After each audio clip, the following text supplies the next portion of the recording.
Irmãos, graça e paz, estamos aqui para compartilhar mais uma palavra do Senhor aos nossos corações.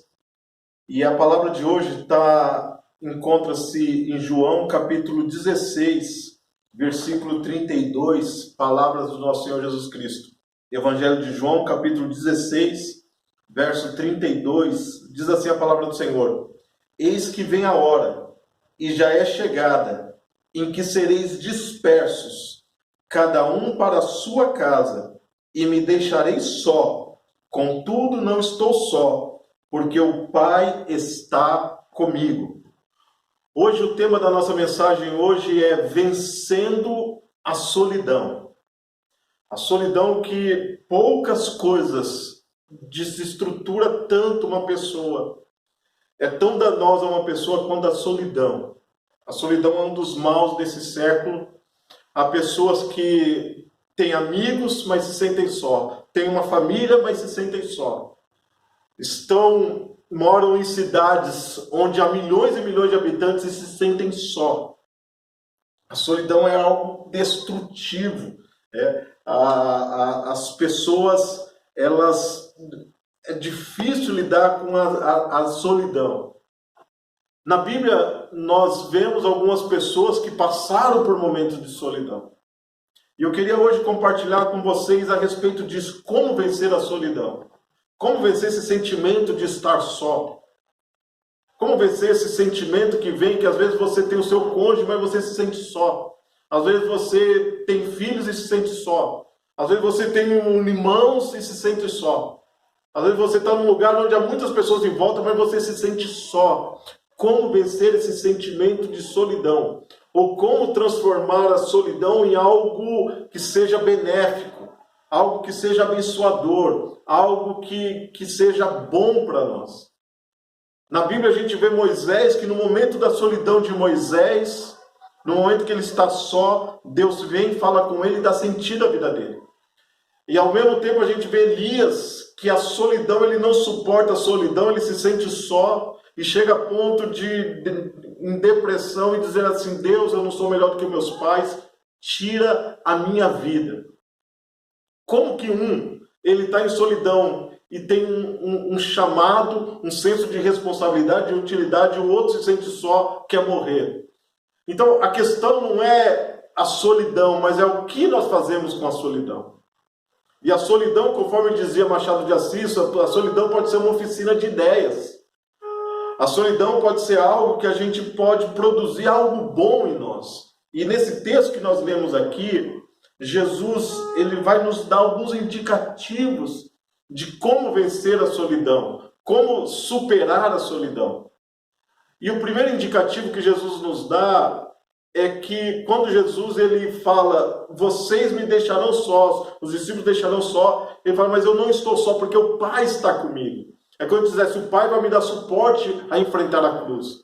Eu tenho um cálice para beber, ele diz: eu tenho um sacrifício a fazer, mas eu vou cumprir até o fim, ainda que os discípulos me deixem só, mas eu vou cumprir até o fim. Jesus ele tem um senso de propósito, de objetivo, ele tem um alvo, ele tem algo a realizar, ele sabe que a vida dele tem um propósito, ele sabe que ele veio a esse mundo com algum propósito. Primeira coisa que eu aprendo a respeito da solidão: pare de ficar tentando entender a vida. Para de ficar perguntando os porquês. Por que isso me aconteceu? Por que aconteceu comigo? Por que essa enfermidade me veio? Por que essa desgraça se abateu sobre a minha vida, sobre a minha casa? Para de querer entender a vida. Faça a tua vida seja uma vida de propósito e significado. Faça com que a tua vida tenha sentido.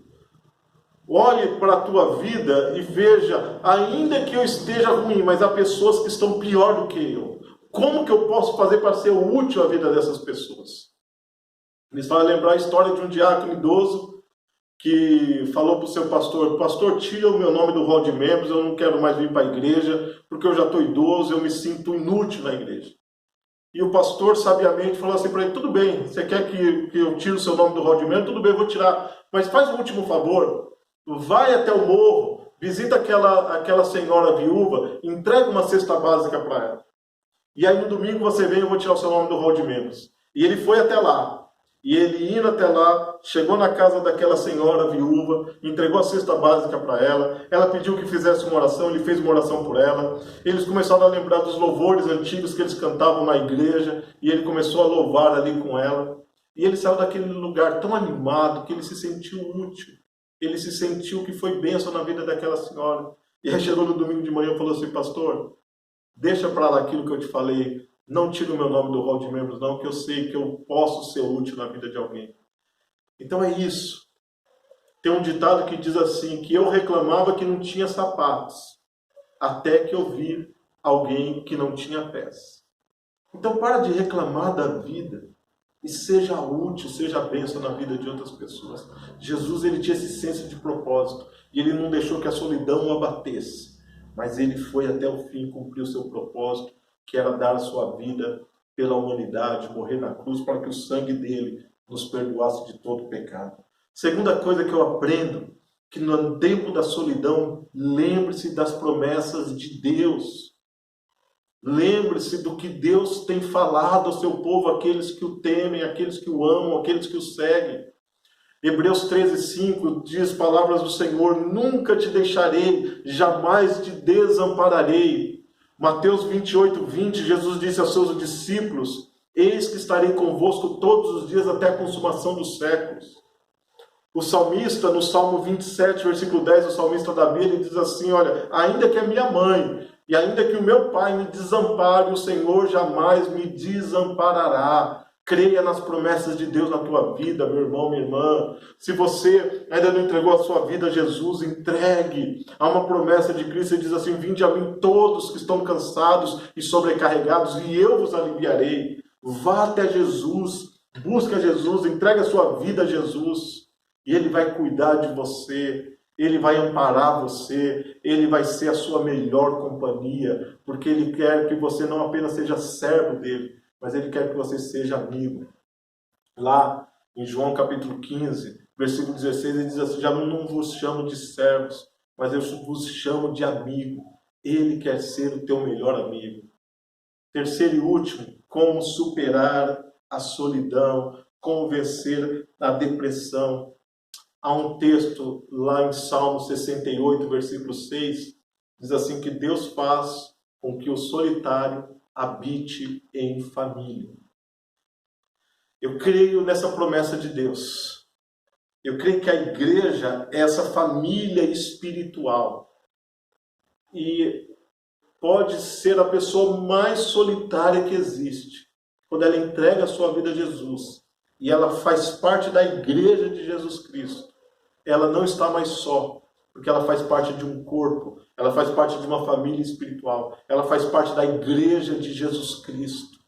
E essa igreja é vitoriosa. Por isso que a importância da igreja é a igreja que nos mantém em chamas para Deus, é a igreja que nos mantém em comunhão, é a igreja que mantém em comunhão com Deus, mas é na igreja também onde nós temos amigos e amigas espirituais e que são bênçãos para a nossa vida todas as horas. Não abandone a igreja. A palavra de Deus diz assim, olha, não abandoneis a vossa igreja como é costume de alguns, antes admoestando e exortando uns aos outros, quanto mais que aquele dia se aproxima. Não abandone a casa de Deus, a igreja do Senhor, porque Deus, ele tem essa promessa, ele faz com que o solitário habite em família. Ele quer tirar você da solidão e colocar num lugar de restauração, de plenitude, de vida plena em Jesus.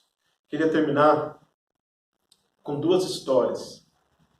A primeira é quando você faz um fogo, mês de junho, julho, é comum ter fogueiras, as festas juninas, e quando as pessoas fazem a fogueira, experimenta você tirar um carvão, um pedaço de madeira que está ali queimando junto com as outras e tirar daquele fogo. Você vai ver que em menos de um minuto, aquele fogo vai começar a se apagar. E aí aquele fogo que estava incandescente, estava em chamas, ele vai começar a apagar. Por quê? Porque está separado de toda aquela fogueira. Mas se você pegar aquele carvão de novo e colocar no meio da fogueira, você vai ver que em pouco tempo vai voltar a estar incandescente, vai voltar a estar em chama. Assim também somos nós. Quando nós deixamos a comunhão, nós vamos nos esfriando, vamos nos afastando e vamos ficando em solidão. Mas quando a gente está com outras pessoas, há uma chama do Espírito Santo. Por isso que a Bíblia diz que o Espírito Santo é um fogo consumidor. E nós nos mantemos abrasados diante de Deus. E a outra história que eu queria contar para terminar é a história de um pastor que foi contra o nazismo, na época lá de Hitler, e ele foi preso. E do lado da cela dele havia um homem também preso. Um homem ateu, que não conhecia Deus, que não acreditava em Deus. E os dois não podiam se ver e não podiam se falar, e eles tiveram um jeito de se comunicar, através de toque do código Morse. E aí, num dos dias das conversas, aquele homem que não acreditava em Deus, ele falou para o outro em código Morse, falou assim: aqui é um inferno, esta cela é um inferno, estar aqui é um inferno. Aí o pastor, na outra cela, falou assim: Cristo está aqui nesta cela. E esse lugar para mim tem se tornado um céu. Você vê o mesmo ambiente, a mesma circunstância, mas um achava que aquele lugar era um inferno e o outro achava que aquele lugar era o céu. Sabe, não são as circunstâncias, não são as coisas que vai fazer a nossa vida estar melhor, mas é uma presença, a presença de Cristo é que faz com que nós vivemos um céu aqui na terra. Por isso, se você está só, há uma promessa de Deus sobre a tua vida. Entrega a sua vida a Jesus e Ele vai cuidar de você. Vá até Jesus e Ele vai te amparar e Ele vai te recolher. E você vai ter Ele como amigo, e você vai fazer parte de uma igreja, de uma comunhão, onde não haverá tempo para a solidão. Deus abençoe você, receba essa palavra e vença a solidão em nome de Jesus. Fica na paz, meu irmão.